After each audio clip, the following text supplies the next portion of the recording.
Have you ever paused to consider the deeper meaning behind your height? At first, it might sound like something trivial, a simple matter of centimeters that we rarely question. But to Carl Jung, one of the most influential minds in psychology, the body itself, its shape, stature, and how we carry it, was never just random. He believed that even something as seemingly physical as your height is intertwined with symbolic forces that shape the very core of who you are. Jung proposed that your height carries more than just biological significance. It acts like a symbolic gateway, revealing essential clues about your psychological makeup, your inner potential, and the hidden dynamics at play in your interactions with the world. It's not about fortune-telling or superstition, but rather a psychological lens that helps us understand the subtle energies and archetypes we embody. Imagine for a moment that understanding the symbolism of your height could unlock hidden aspects of your personality, that it could offer you deeper clarity about your instincts, your confidence, and the way you navigate life's challenges. Sounds like an exaggeration, right? But once we start to look at Jung's theories on archetypes, the collective unconscious, and the interplay between mind and body, this idea begins to feel more real. In this exploration, we're going to dive into Carl Jung's view of the body as a canvas for archetypal energy, specifically how your height can be a window into your unconscious mind, and how it might subtly shape your personality traits, emotional patterns, and even the spiritual path you walk. But before we begin, if you're someone who values depth, meaning, and true self-discovery, consider subscribing to our channel. We bring you content that challenges surface-level ideas and invites you to dive deeper into the mysteries of who you are and what drives you. By joining us, you become part of a community that grows not through shallow fixes, but through profound inner understanding. So take a deep breath, because what you're about to hear might not only change how you see your height, but also how you view your story, your patterns, and the path you've been walking all along. This isn't about boxing people in. It's about revealing the symbolic patterns already present in your being. Let's begin with one of Jung's central beliefs, that the universe is filled with recurring patterns, what he called archetypes. These archetypes are universal images, energies, and narratives that we see repeated across cultures, myths, and personal stories. They live both outside and inside us. Jung believed that we each carry a unique combination of these archetypes, shaping how we think, feel, and move through the world. What's more, Jung believed that the body itself, like the cycles of nature, mirrors these archetypes. Just as the seasons shift and reveal different energies, our physical stature can also express psychological forces. The solidity of a tall tree reaching towards the sky, the grounded presence of a sturdy oak, the quiet resilience of a plant that grows closer to the earth. Each form reflects a unique archetype.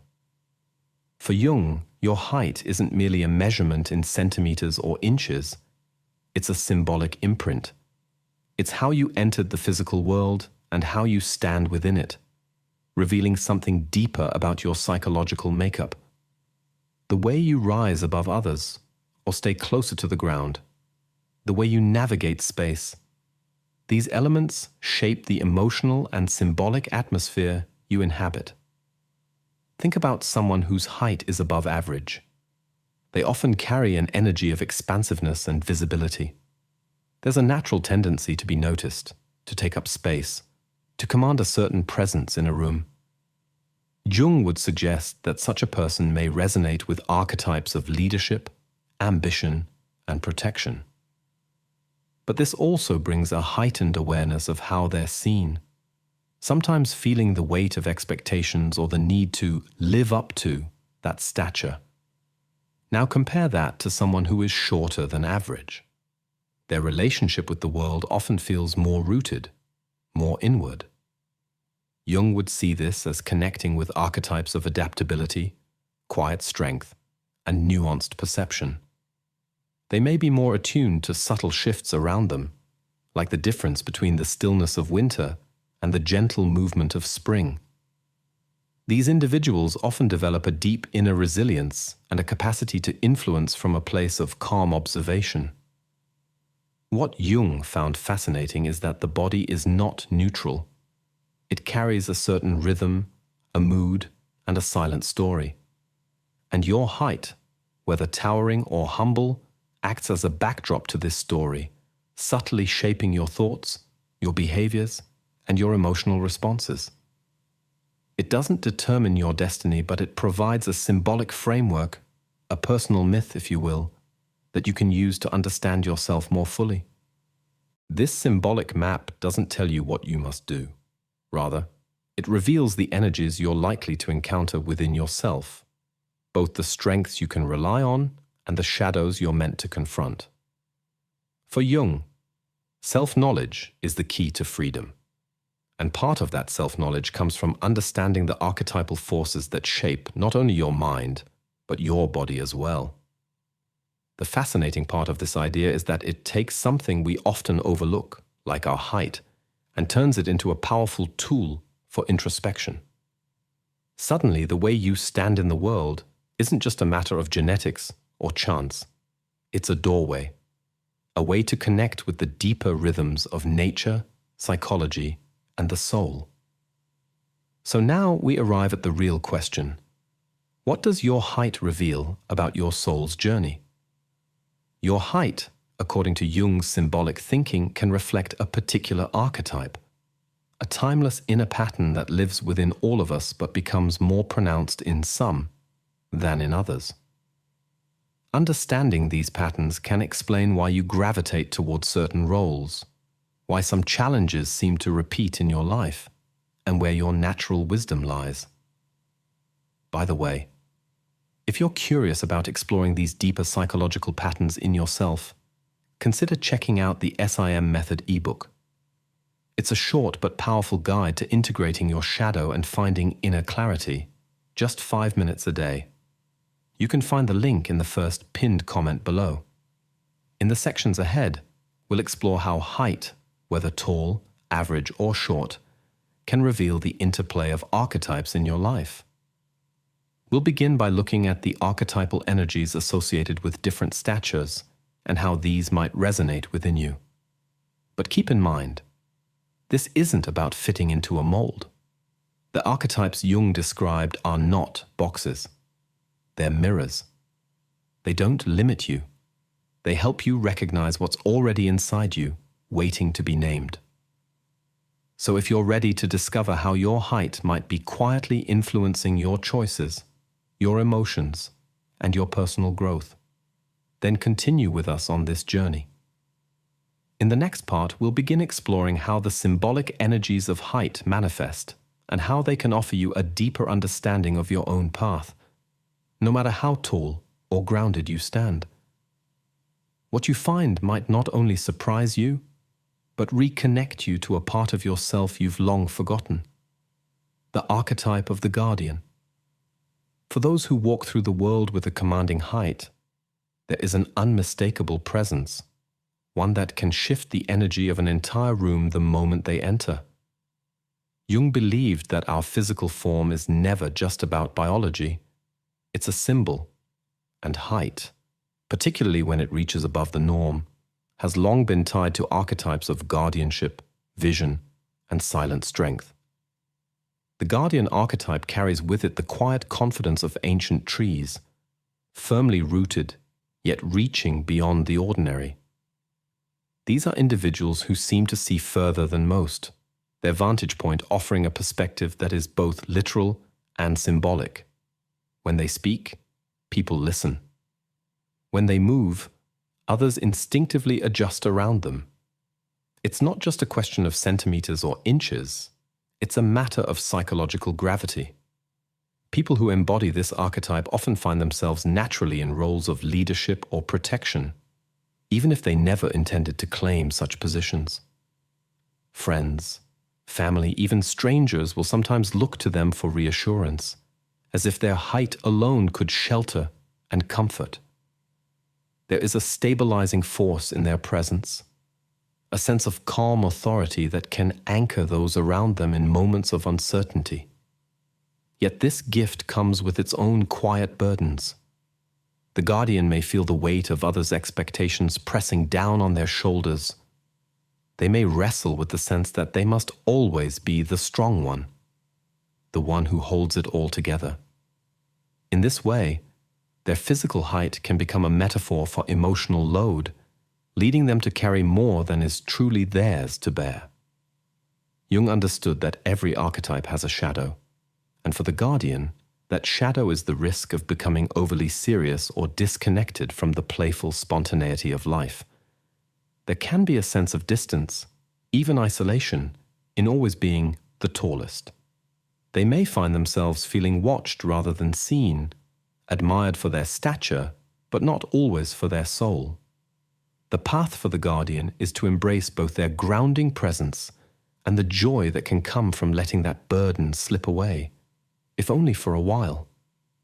To remember that strength is not measured only by the weight you carry, but by the freedom to lay it down when you choose. In many ways, the guardian represents the quiet dignity of those who have learned to move through the world with care. They are often patient listeners and steady companions, people who know that true wisdom is rarely loud. Their presence alone can soothe troubled waters, and they have a natural talent for bringing order to chaos without saying a word. For anyone who resonates with this archetype, there is much to celebrate. The guardian's height is a symbol of the perspective they offer to the world, an elevated vantage point that allows them to see the bigger picture and to guide others gently forward.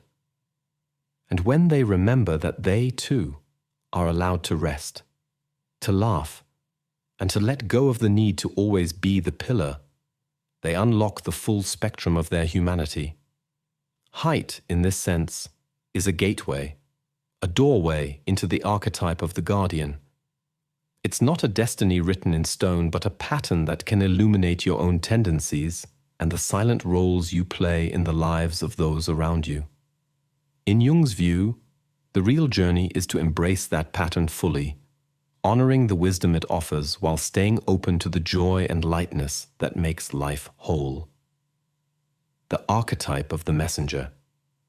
In the quiet middle ground of the human form, where neither towering heights nor diminutive statures claim the stage, resides the archetype of the messenger.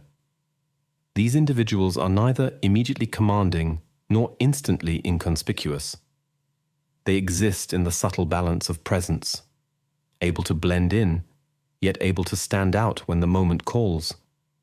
For Jung, the messenger embodies the essence of adaptability.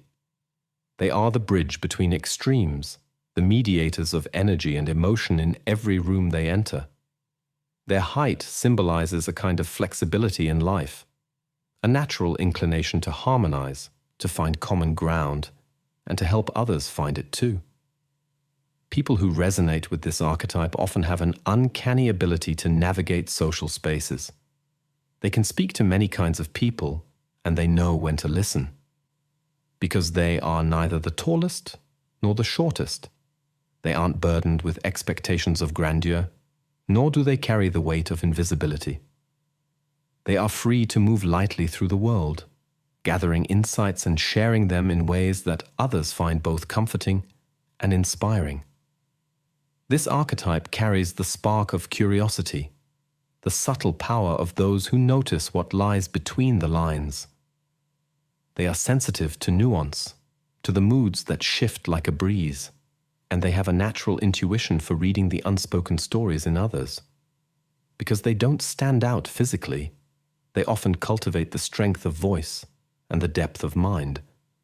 Yet within the messenger archetype lies a shadow as well.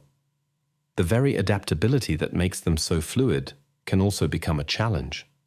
They may struggle with feeling truly seen or with defining themselves when they're constantly weaving between the needs and desires of others. The risk is to become a perpetual chameleon, shifting and blending to the point of forgetting their own core. Jung would remind the messenger that there is great strength in this fluidity, but that it must be anchored in something deeper, a quiet center that does not change, no matter the currents around it. To embrace their gift fully, they must remember that they are not only the voice of others, but also the keeper of their own truth. In many ways, the messenger is a master of timing. They know when to speak and when to remain silent. They know how to move between worlds, bringing insight from one place to another with care and precision. They are the quiet harmonizers, the ones who can calm conflict with a word or a gesture, who can see both sides of a situation and hold them in balance.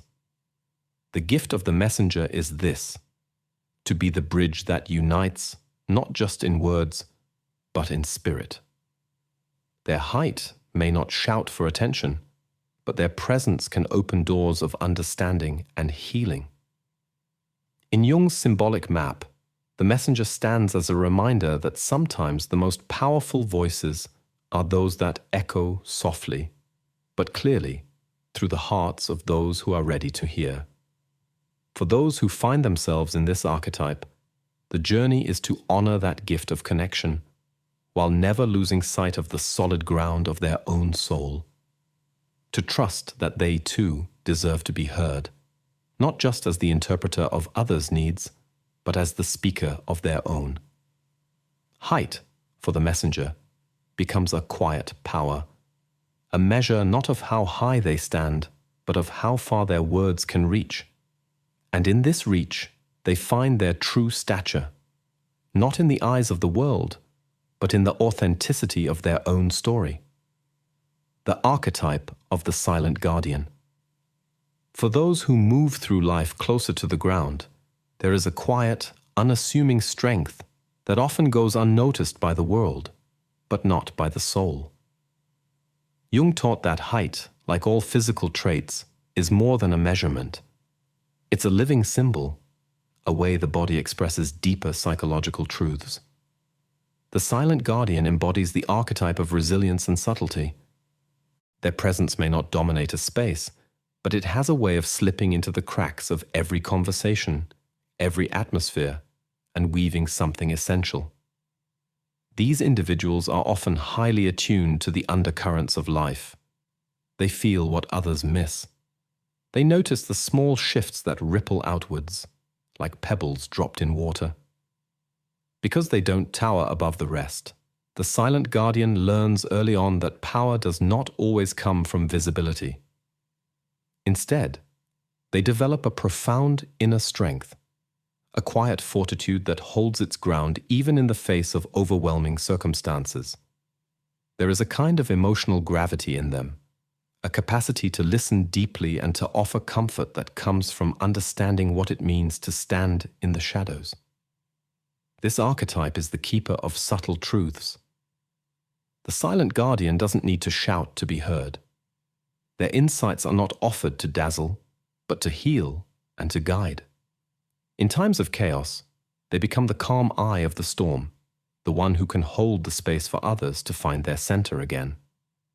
Yet, like all archetypes, the silent guardian carries a shadow.